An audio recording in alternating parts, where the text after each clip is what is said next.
God, it's so fast. Oh man, it just picks up and goes. It is so fast, and it makes such a good noise. I absolutely love this engine. Hey everyone, so this is it. This is the new 2 Series. After quite a bit of design controversy, it's finally here. And it's an interesting car because this is probably the last ever rear-wheel drive, internal combustion powered 2 Series Coupe ever. After this car, 2 Series, if they're even still made, will probably go all electric. So I was very curious to drive this one, the M240i, and its very stunning shade of Thunder Night metallic purple. And if you like this video, as always, please subscribe, leave a like, and click the little bell icon to alert you for any time we upload a new video. Okay, so I want to talk about the most controversial part of this car's design, and that is the front end.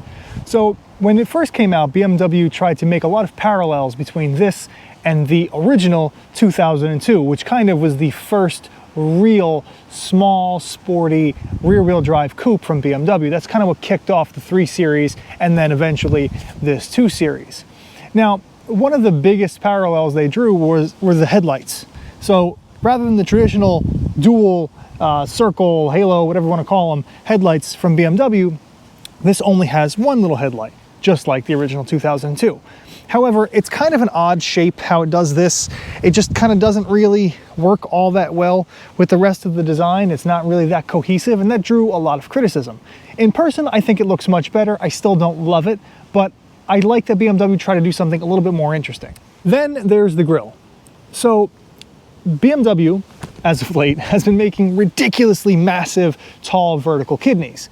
And to be honest, they don't look very good. Cars like the 4 Series, the 4 Series Grand Coupe, the M3, the M4, the X7, the 7 Series, and now the upcoming XM are all going to have, or they all have, gigantic kidney grills.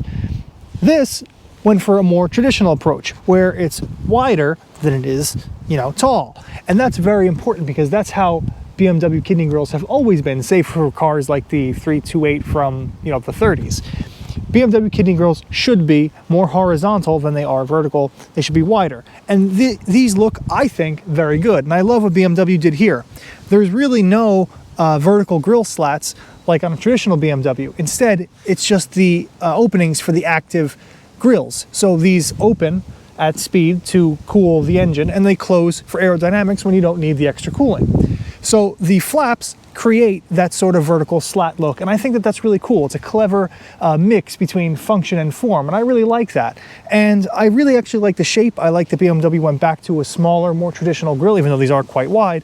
It's more traditional looking and it's more cohesive, and I think it looks much, much better than any of the giant grills on like the M3 and the M4. This is a much more handsome face overall, I think, than any of those cars. So while there has been some controversy between, all the lines and the headlights and stuff, I think this is a handsome looking car, and I really have grown to like it a lot since I've had it for this past week. Here on the side of the car, I think is where the 2 Series, specifically the M240i, sort of falls down a little bit, even though there are some things I like quite a bit about it. For instance, I like this whole section right here. You got sort of Hofmeister kink there, which is closer to the Hofmeister kink than any other modern BMW. You have this little swollen rear wheel arch right there, which looks nice. I like the way the C-pillar swoops down. It all looks really, really good. And I actually really like these flush door handles. They're really nice. Little light comes out at night. They're really, really nice. I like them a lot. But the rest of it's kind of odd. Like this weird side skirt down there is strange, and if it gets dirty, it's gonna muck up your pants because it sticks out past the door. And the way this kind of just abruptly turns into a really like 90-degree vertical line right there is odd, and I don't think it looks very good. And then when you get up to the front, the hood bulge creates like another sort of real sharp vertical bump there. So there's some I like, and then some I don't like. Overall, I think it's a pretty cool looking car. It's very sporty and compact and aggressive like a BMW should be. Okay, so this might actually be the most controversial part of the whole car, the back end, and specifically for these taillights. They're, again, to sort of mimic the kind of compact nature of the 2002's taillights, so they're these like little kind of blobs. They don't really have like a real shape. They're just sort of blobby. And I don't think they look bad per se. Like, it's not an ugly taillight, it's just kind of awkward. But for the most part, the back of the car looks pretty good, I think. I don't think there's really anything that offensive. A lot of people got all up in arms about the way it looked. I don't really see the big deal, to be honest with you. I think it looks fine. It's not thrilling or exciting, but it's just kind of fine. The exhaust tips, I'm not gonna car wow Matt Watson stick of truth it, but this is fake, you know? There's a circular exhaust in there, but at least it's a real exhaust. Okay, so here inside the new M240i, you will find an interior that is identical to every other BMW in this price range. So the 3 Series, the 4 Series, the 4 Series Grand Coupe, even the 2 Series Grand Coupe are all extremely similar. I mean, to the point of basically being identical. There really is only one difference in this car that separates it a little bit from those other cars, and that's this little door panel design here. You have actually a nice chunky grab handle, which I like quite a bit. It's real chunky, and it's kind of got some like soft padding in it, which is nice. And it's easy to hold and pull the door closed. It's such a silly thing, right? But it just kind of feels nice, and I like it. The armrest is good. And then here, this is the interesting part. So here is like a little screen, and it just, all it has is like lights in it. But it's like a plastic screen, it looks like and feels like. And it has these little ambient lights in it, so when the ambient light comes on in the car, you know, that matches it. And it's just like little dots. I wish the seat would go a little bit lower, like the M3 and the M4. But I'm small, so it doesn't bother me too much that it doesn't go that low. I still get a pretty good seating position, but I can imagine taller people, someone who's maybe 6'4", might struggle. They might feel like their head is kind of creeping up a little bit, because this is as low as it goes. This is the lowest it goes, and I'm only 5'9". So I can imagine someone taller might feel that it's a little too tall in here, the seat's too high. But the seats are good themselves. They're nice and grippy, you know, they squeeze you in all the right places. They're comfortable enough over long distances. So the M240i, new M240i Coupe. Not to be confused with the M235i Grand Coupe. This is the 2-door rear drive version of the 2 Series. And it's great to be driving it, to be honest with you, because it feels a little bit like the beginning of the end. Cars like this are not going to last much longer. I know we've been saying that for like 10 years. I mean, Jeremy Clarkson was complaining about things like this back in like 2008. But it really is. We are really getting toward the end, because we can actually see the light at the end of the internal combustion tunnel, because brands like BMW and Audi and Volkswagen and Ford and General Motors have all put dates on when they're going to make the switch to electrification. But because BMW's model life cycles are about 6 years, and it's 2022 realistically right now, this car is going to last until about 2028. And by then, when it comes time to make a new 2 Series Coupe, it's doubtful that BMW will go internal combustion again. It's probably going to be another electric, if they even make one. Small little coupes are not very popular anymore. It's not really a thing. Everyone wants either Grand Coupes or crossovers. So cars like this really are genuinely a dying breed. In fact, they're sort of already dead. It's kind of surprising this thing exists at all. Think of every other car in its class. It's the only coupe, number one, and number two, it's the only rear-wheel drive car. Everything else in this car's class is either a sedan or a hatchback. You know, you have the Audi S3, you have the, or RS3, depending on what you think competes with this. You have the Mercedes-Benz A-Class. You have the Hyundai Veloster R, the Volkswagen Golf R. They're all either sedans or hatchbacks, and all are front-wheel drive based. This is the only coupe and the only one that's rear-wheel drive. So that really does make this car special. It's sort of a unicorn. And that makes driving it feel really, really good. You know, you feel like you're in something special. Then there's the fact that it's actually, this car's pretty good. It's actually surprisingly good. It really did surprise me. I was a little nervous. I thought, because honestly, I didn't really like the last one, the last M240i. It was good. It was okay. But it was like really numb and wasn't engaging. It was fast and it was capable, but it just really wasn't that exciting to drive. Like, you know, from an enthusiast standpoint, it didn't give you anything. You know, it didn't give you any feedback. So I really didn't love the last one. This one, though, is definitely a step up. It definitely feels sharper than the last one. The steering is really good. It's really accurate and very responsive, and it feels like you can place this car exactly where you want. This car also feels like it's cut from the same cloth as the new M3 and M4. Those cars both feel like supernaturally sharp, like Nissan GT-R sharp, like crazy, brutally effective at slicing up a canyon road. While this isn't anywhere near that same level because it's not a proper M car, it's an M performance car, it definitely feels related. Like it feels like this is part of that same family, just maybe not, you know, quite the star athlete that those cars are.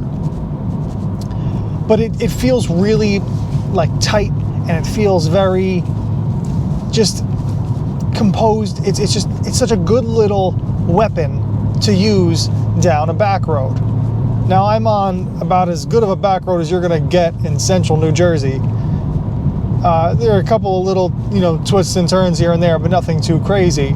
But even on those twisty turns, semi-twisty turns, it feels just really composed. Like it can handle so much more, but it also feels playful. It's not too, like BMW has a tendency nowadays to make cars so capable and so impressive on the road that their stat sheets are, you know, off the charts. But when you actually get them on the road, because their limits are so high, they're actually not that fun, because at anything other than insane levels of performance, they kind of feel bored. This doesn't. This actually feels fun, which is good. To be honest with you, I kind of expected this to drive well. It's based on the same new chassis as the 3 Series and the 4 Series, which are both very good cars to drive in their own special ways. So with a shorter wheelbase and slightly lighter weight, because this is kind of a heavy car for being so small, I expected this to drive well. This also has adaptive dampers, and in comfort mode, I am very, very comfortable and more than happy to spend hours in this. In fact, I have already. But then when you put it into sport, it does stiffen up. There's a broader gap between comfort and sport now, which is really good, because prior BMW was getting complaints that it really didn't feel like the drive modes did anything, that the gaps were too small. Now the gaps are wider, you know, the differences are more noticeable. So it kind of gives you that feeling of like, yeah, I have adaptive dampers. Comfort is comfortable and sport is sporty. And whereas before it didn't really feel like that. I do have one very minor complaint about its whole drive mode setup though, and that's the lack of like independent exhaust note button. I would like to be able to turn the exhaust valves on and off and make it both, you know, loud or quiet, independently of every other mode, because I like my sport individual mode. That's the mode I want to drive in all the time. My sport individual mode is sport engine, actually, excuse me, sport plus engine, sport transmission, sport steering, and comfort suspension. That's how I like this car set up. That's my Goldilocks setup. The problem is, when I'm cruising at a high speed right now in that setup, the exhaust note is at that perfect, boomy, annoying resonance that makes you feel like your head's gonna explode. And it's so annoying. Now, if I just put it into comfort, the exhaust turns off and the fake speaker noise turns off, and it's nice and quiet. So that's great. But I don't like the way it drives as much in comfort mode. I mean, it's not bad, but I prefer it in my setup. So I would prefer to have my sport individual setup and just click one button, turn the exhaust note off, and now I'm good. And then once I get back onto a more twisty fun road, click the button, turn the exhaust back on, and I'd be very happy. Now, if you want to hoon this thing, it will oblige. Under the hood is BMW's incredible, absolutely brilliant B58 engine. 3-liter, turbocharged, straight 6, 382 horsepower, 369 pound-feet of torque. It's a monster. I mean, I'm traveling at a speed, and I'm gonna put my foot down in sport, in sport mode. Oh my God, it's so fast. Oh man, it just picks up and goes. It is so fast, and it makes such a good noise. I absolutely love this engine. I know a lot of that is fake, coming through the speakers. I don't care. It sounds good. I just don't care. All I care about is that it sounds good and it's fun to drive, and it's both of those. Now what's interesting is that I'm on Michelin PS4 tires, which are very, extreme summer tires, and it is very cold outside. It's 39 degrees Fahrenheit, which is like negative 100 degrees centigrade, and they're not great for this sort of cold weather driving. But now that they're a little bit warm, because I've been on them for a while now that they're warm, with the X-Drive system, this car is like unflappable, honestly. It's really, really good. Now, it doesn't have the M3's cool system where you can turn the front axle off and make it rear-wheel drive, but it's still so good. You never really notice that it's all-wheel drive until you sort of try to hone it, and if you don't have traction control, in MDM mode at least, you're just never gonna slide. It's just never gonna let you do that. But if you keep traction control on, it's just never gonna let you have fun. So you have to put MDM mode on. But if you do, it's great. It'll allow a little wiggle from the back end, but it'll catch you right when you're about to slide and hurt yourself. It'll catch you, which is good. That's what you want out of an all-wheel drive system like this. I'm really happy with the steering too. Like I said, I wasn't really pleased with the previous generation car steering. This one is different. It's not super it's not super communicative. You don't get a ton of feel through the wheel, but what it does do is actually change the weight as you increase steering lock, or as you add steering lock, which is really important because a lot of modern BMWs don't do that. Cars like the 8 Series drive me crazy. It feels like you're driving a video game. There's just no noticeable weight difference when you turn the wheel. This, though, you get a little bit. It's not a lot, but just enough to know that your steering input is turning the front wheels, and that just kind of gives you that sense of communication a little bit that really makes this car more confidence inspiring, more tactile, more fun. And that's really important. Overall, I really like this car. It's really fun to drive. I think it looks pretty cool. I love this color. I love this color so much. And it's really fast, way faster than I ever need out of a sports car. It's comfortable to drive every day. It has a good trunk, decent enough space in the back for a car seat. It should be a little bit bigger, but it's not bad. But overall, it's a really good car.